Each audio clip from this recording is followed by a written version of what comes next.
Selamat pagi, mengawali pagi dengan informasi penting dan menarik tentu dapat menambah semangat Anda menjalani hari. Pemirsa, inilah Kilas Nusantara Pagi. Mendekati Idul Adha pada awal Juli nanti, ratusan calon jamaah haji asal Jayapura, Papua kemarin dilepas oleh Wali Kota Ben Hur Tomimano. Para jamaah yang masuk dalam kloter embarkasi Makassar itu dijadwalkan berangkat pada 2 Juni mendatang. Pemirsa, mari mengikuti perjalanan tim Antara yang secara langsung melihat proses belajar bahasa Indonesia di suatu sekolah tingkat atas di Dili, Timor Leste. Di negara ini bahasa Indonesia memang banyak dipilih lantaran tidak sedikit siswa yang melanjutkan pendidikannya di Indonesia. Kemudian ada informasi fauna, pemirsa. Balai Konservasi Sumber Daya Alam BKSDA Kalimantan Tengah memiliki koleksi hewan dilindungi yang sudah cukup lama mendapat penanganan. Ada beruang madu yang hingga saat ini sudah ditangani selama 7 tahun sebelum nantinya dapat dilepas liarkan ke habitat asli. Berikut tayangan selengkapnya.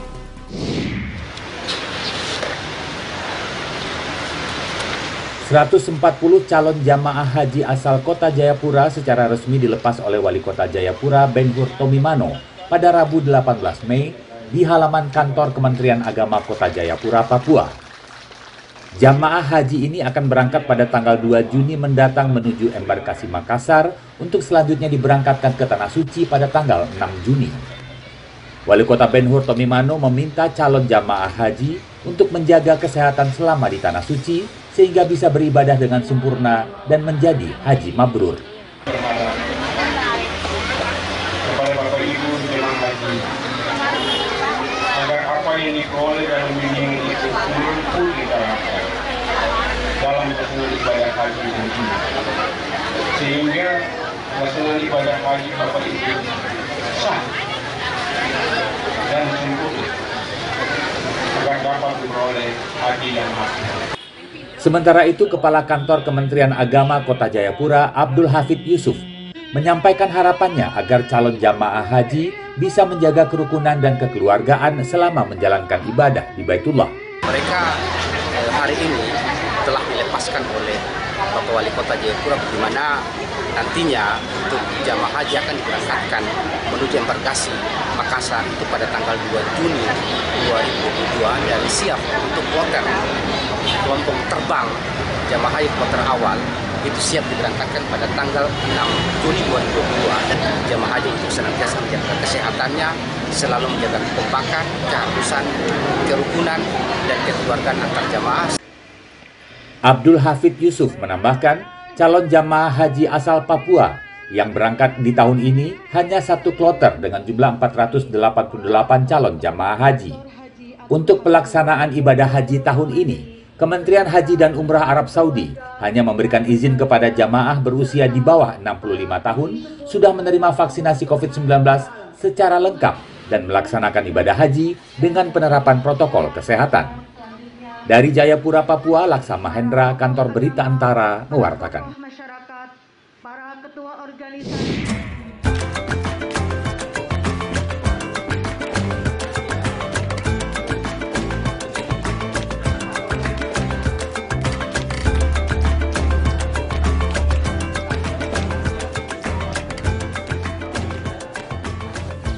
Sempat menjadi bagian dari Indonesia, jejak Indonesia di Timor Leste dapat dilihat bukan hanya dari segi bangunannya, tapi juga bahasanya, pemirsa.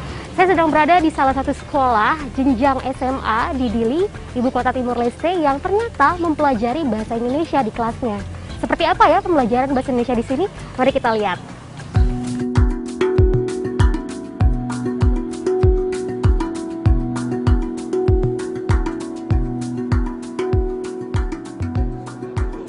Ini dia, Sekolah Teknika Informatika de Dili, satu dari banyak sekolah jenjang SMA di Timor Leste yang memberikan pembelajaran bahasa Indonesia kepada para siswa. Ada sekitar 946 siswa yang mengenyam pendidikan di sini. 2 jam per minggu, setiap kelas akan mendapat pembelajaran bahasa Indonesia dari guru yang sudah tersertifikasi. Pembekalan bahasa Indonesia di Etidili bahkan sudah ada sejak sekolah ini dibuka loh pemirsa, tepatnya sejak tahun 2010 lalu. Kepala Sekolah Etidili, Dionigio MJ Simenes, menyampaikan bahwa bahasa Indonesia merupakan salah satu bahasa pilihan di kurikulum Timor Leste. Ada berbagai alasan kenapa Etidili memilih bahasa Indonesia sebagai bahasa pilihan. Alasan kita untuk memilih bahasa Indonesia untuk diterapkan sebagai salah satu mata pelajaran di sekolah kita itu ada banyak alasan. Pertama, karena bahasa Indonesianya nggak susah begitu, nggak ribet. Habis ada materi di internet banyak referensi di internet yang berbahasa Indonesia. Habis satunya lagi itu kita kan di kawasan Asia Tenggara banyak yang berbahasa Indonesia. Menurut Dionigio, banyak siswa lulusan SMA yang melanjutkan pendidikan ke Indonesia, sehingga penting mempelajari bahasanya sejak masih di bangku sekolah. Pembelajaran bahasa Indonesia diberikan sejak siswa duduk di kelas 1 SMA. Mengingat bahasa Portugis dan Tetun adalah bahasa utama mereka, maka guru pun menggunakan metode pembelajaran yang inovatif agar memudahkan penyerapan bahasa Indonesia oleh para siswa. Menurut guru bahasa Indonesia asli Timor Leste, Muhammad Nur Samsi, metode joint construction atau metode berbaur dengan siswa disertai dengan format pembelajaran audio dapat membuat murid nyaman dan tidak merasa terbebani dengan latihan yang diberikan. Meski kesulitan mempelajari beberapa aspek, namun para siswa mengaku antusias mempelajari bahasa Indonesia. Misalkan mereka ada yang nggak tahu itu ngurek, kita alihkan. Kalau misalnya menggunakan bahasa Tetung itu sendiri, itu juga bisa. Atau juga kita bisa menggunakannya dengan bahasa Inggris juga bisa, agar bisa membangun stimulasi pengetahuannya mereka. Oh ya, seperti tadi mengurek, itu asing bagi mereka, karena itu adalah bahasa daerah di Indonesia. Kalau kita gantikan dengan fishing, itu memancing. Mereka sudah tahu sendiri, tanpa kita harus gunakan bahasa Indonesia memancing. Jadi mereka sudah tahu, oh itu memancing, begitu. Ada tentang menulis yang belum aku tahu, kadang yang aku lupa, terus ada bicara yang belum baik, tapi masih belajar.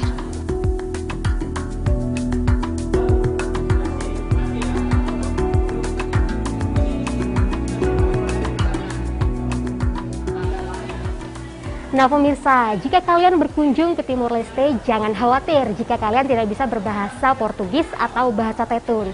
Karena banyak masyarakat Timor Leste ini bisa berbahasa Indonesia yang bahkan sudah diajarkan sejak jenjang SMA. Dari Dili, Timor Leste, Rina Anggreni, Subur Atmamiharja, Kantor Berita Antara, mewartakan.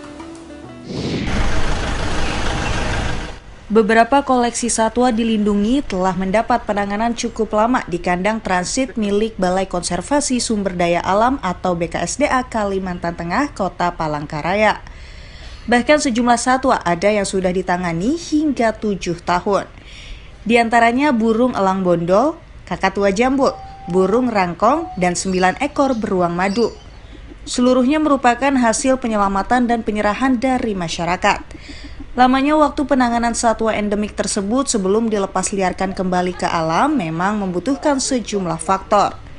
Seperti beruang madu yang menurut staf konservasi keanekaragaman hayati BKSDA Kalteng, Abdul Karim, saat ditemui pada 18 Mei membutuhkan tahapan dan proses yang cukup panjang, di mana setidaknya ada 2 syarat utama sebelum dilepas liarkan. Satu yang paling penting ya, dia sudah liar. Nah, dia artinya dia diperkirakan perilakunya tuh mendekati perilaku aslinya gitu loh. Nah, yang kedua habitatnya juga harus kita cari yang mendukung untuk mereka. Beberapa lokasi habitat dan taman nasional yang dimiliki Kalteng sendiri sebenarnya telah siap untuk menampung hewan dengan nama latin Helarctos malayanus itu. Di antaranya Taman Nasional Bukit Baka Bukit Raya di Kabupaten Katingan dan Taman Nasional Sebangu di perbatasan Kabupaten Katingan dan Pulang Pisau. Dari Palangkaraya, Kalimantan Tengah, Redianto Tumon, Kantor Berita Antara mewartakan. Tidak hanya kabar tentang beruang madu, pemirsa, kabar lainnya dari dunia politik, hukum, ekonomi, hingga mancanegara dapat Anda akses langsung di laman antaranews.com dan YouTube Antara TV Indonesia, serta berbagai kanal media sosial resmi Antara. Kita jumpa kembali siang nanti pukul 13.00 waktu Indonesia bagian Barat. Kini selamat menjalankan aktivitas Anda. Terima kasih dan sampai jumpa.